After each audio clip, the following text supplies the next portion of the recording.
Maka Nabi Muhammad mengajarkan kita setelah sholat zikir baca ayat kursi. Allahumma antas salam wa minkas salam. Itu yang ngajari Rasulullah SAW. Terus apa, subhanallah 33 kali, hamdalah 33 kali. Terus Allahumma a'inna ala dzikrika wa syukrika wa husni ibadatik, juga itu diajarkan langsung dari Rasulullah sallallahu alaihi wasallam. Nah.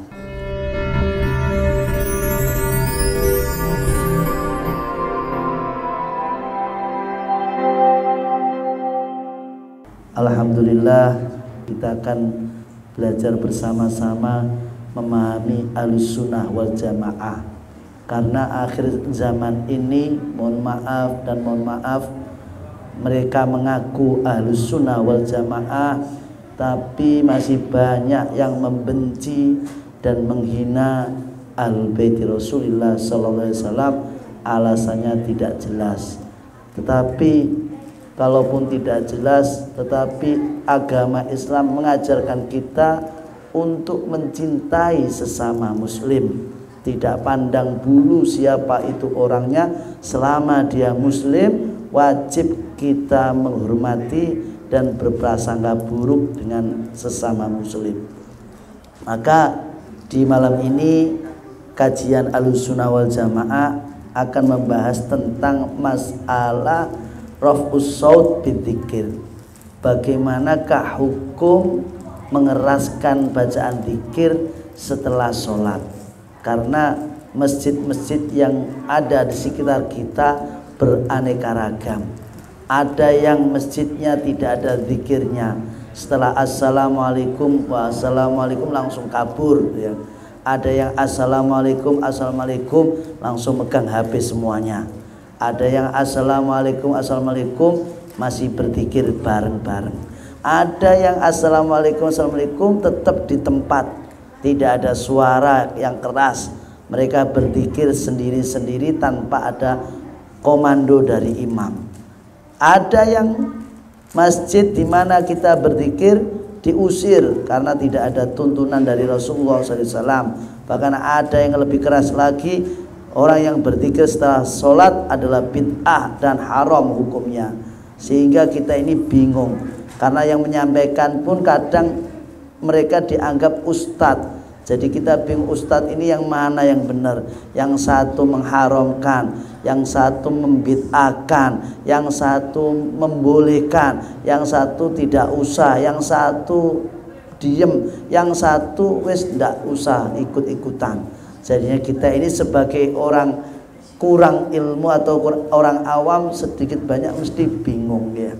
Maka di malam ini kita bareng-bareng akan memahami hukum berzikir dengan suara lantang setelah sholat.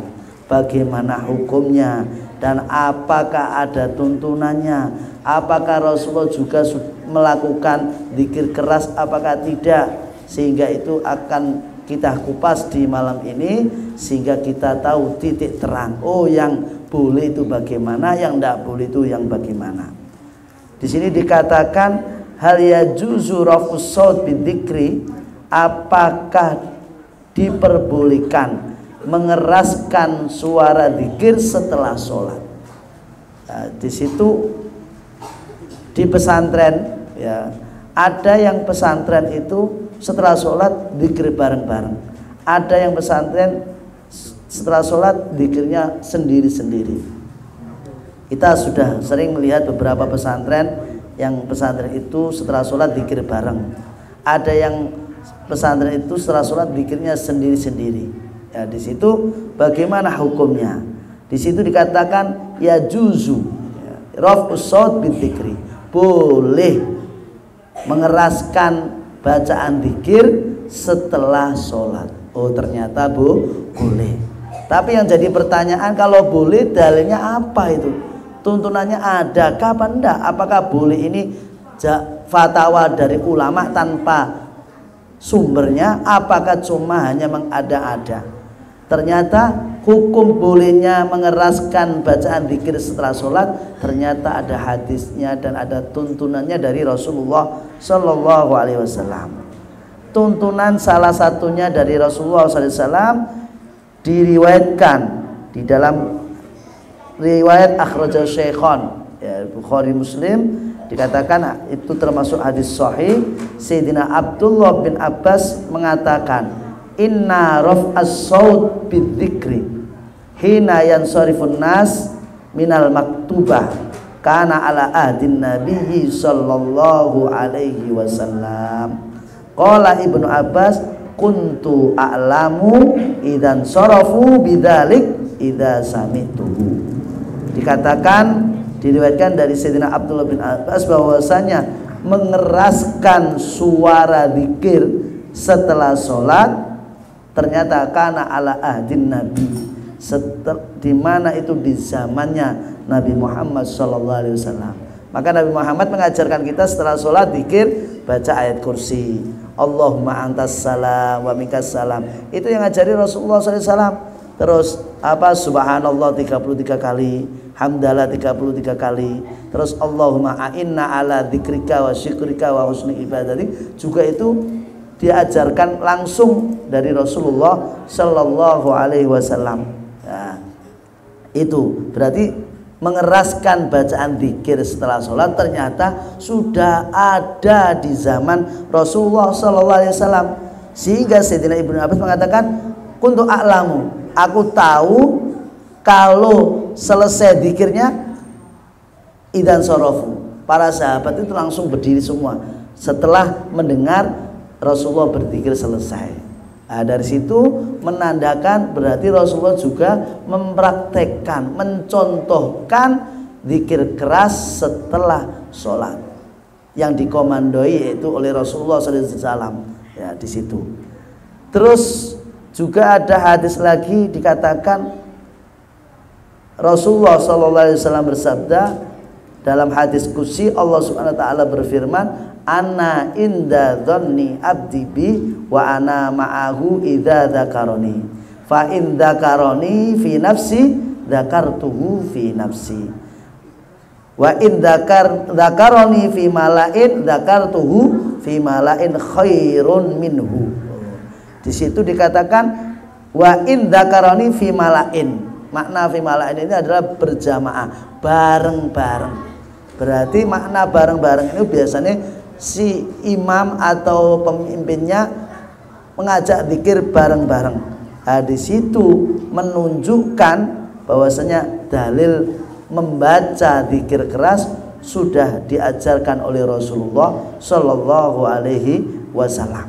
Nah, berarti kita tidak boleh, dalam arti tidak boleh menyalahkan yang tidak zikir berarti bid'ah, tidak ada tuntunannya Rasulullah. Juga ada, ya kan? Dikatakan dalam hadis Rasulullah SAW, irba'u ala anfusikum innakum latada'una asammu wala ghaiban, asamma wala ghaiban innakum tada'una sami'an qariban wa huwa ma'akum. Ini sebagai dalil zikir pelan, zikir pelan tanpa keras. Berarti ba'da sholat zikirnya sendiri-sendiri. Niku ini sudah ada hadisnya dalam hadis Sahih Bukhari. Di situ irba'u artinya ultufu, pelankan zikir kalian ala anfusikum, khusus cukup kalian sendiri yang mendengar. Nah, di situ sebagai dalil zikir pelan pun juga diajarkan Rasulullah Sallallahu Alaihi Wasallam. Nah, para ulama mengatakan apa? Dikatakan an-nadb ila khafdhi saut bidzikri, ya, sunnah zikir pelan, ya, tanpa mengeraskan suara itu juga sunnah. Dengan catatan apa? Dengan catatan idalam tada hajah ila rafihi, dengan catatan tidak ada hajat untuk mengeraskannya. Maksudnya apa? Kalau, ya, dikatakan kalau itu khawatir orang itu menjadi riya dengan zikirnya, maka afdal bil asrar. Kalau seseorang mengeraskan zikir ini takut jadi riya, maka afdal bil asrar, lebih baik dengan pelan. Tetapi fa illam yakhaf ar-riya, Jikalau tidak khawatir dengan zikir ini tidak menimbulkan riya, karena mungkin adat masjid itu dan lingkungan itu mendukung, maka fal jahru afdol, berarti mengeraskan itu lebih afdol ya. Berarti melihat lingkungan masjid itu, kalau masjid itu kebiasaannya itu kalau zikirnya pelan, ya sudah, kita tidak usah ngajak keras-keras.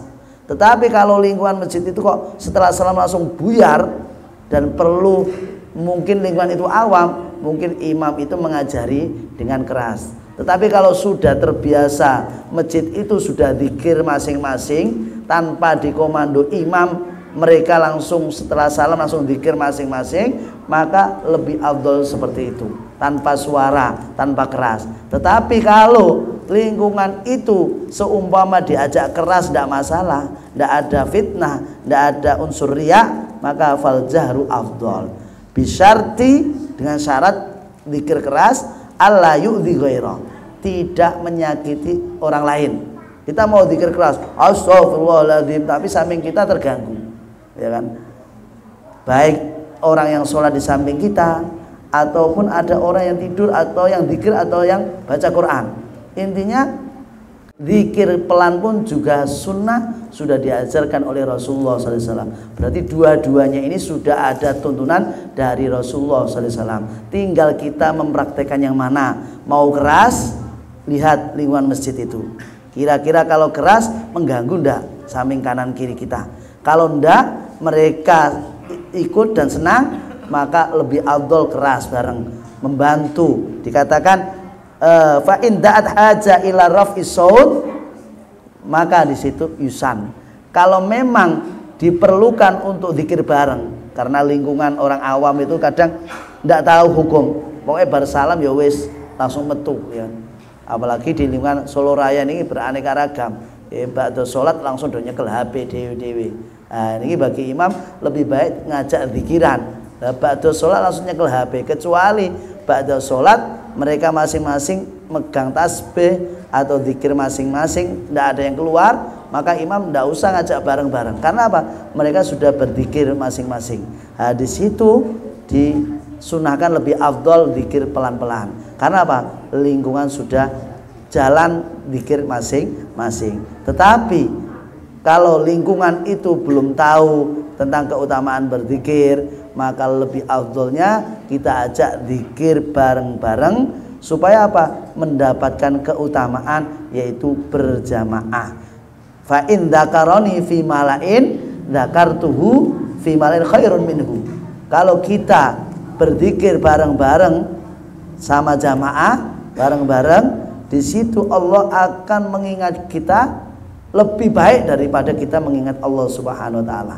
Itu salah satu keutamaan berzikir mengeraskan zikir bersama jamaah. Nah, di situ tentang hukum Ahlus Sunnah wal Jamaah. Maka dari itu kita tidak boleh menyalahkan saudara kita yang bacaannya pelan-pelan, dan juga yang bacaan pelan-pelan tidak boleh menyalahkan orang yang mengeraskan zikirnya setelah sholat.